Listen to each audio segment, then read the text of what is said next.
7 News reporter Michael Schwartz live in Orchard Park tonight, taking a closer look at the plans for this new stadium.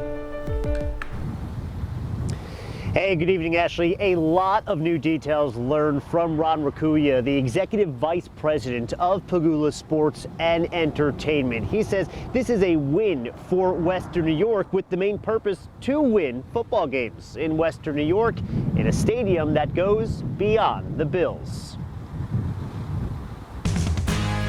More forward progress in Erie County for the Bills' new $1.4 billion stadium. We were looking for a deal that ensured the Buffalo Bills could be sustainable and successful in Western New York, and we feel we've accomplished that thus far. Executive Vice President of Pegula Sports and Entertainment Ron Raccuia provided some new information on the new stadium Thursday. So let's go over some of the calls. First, seating. Raccuia said seats plan to be covered from the elements. There will be significantly fewer suites, and fans will have more options with about 8 different seating areas. We want to make sure that the stadium is sustainable for 30 years and can adapt as those things change, and it will be. Raccuia says the new stadium will seat up to 66,000 fans. That includes party decks, anywhere from 2,000 to 5,000 flex seats for other events. Maybe at a concert they want to have high top bar tables that everybody's standing around.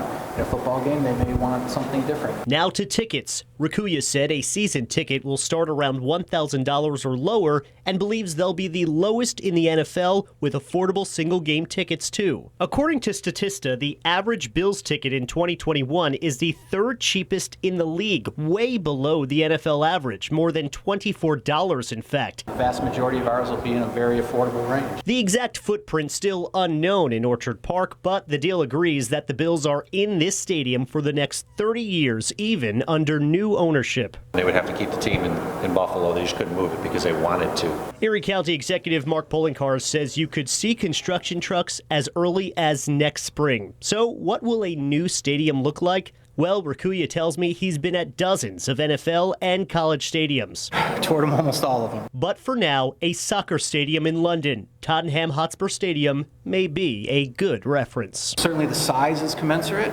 Our architects are the same, so I'll let you kind of go down that road. But that stadium looks and feels as if it belongs at Tottenham. Our stadium will look and feel as if it belongs in Buffalo. Raccuia says this will be a community space. And a few more takeaways. 1, parking is still being planned out right now. A lot to go through. 2, Mark Poloncarz tells me that the Erie County Sheriff will still be a big presence in the new stadium. And 3, Raccuia tells me the grass, well, that's going to be a hybrid grass that will be heated. Again, in a stadium that looks to have no roof. So Jeff and Ashley, we hope linebacker Von Miller will be able to adapt to a heated grass if he hasn't adapted yet to the cold by then. For now, live in Orchard Park, Michael Schwartz, 7 News. He's paid a lot of money to adapt, Michael. Thank you.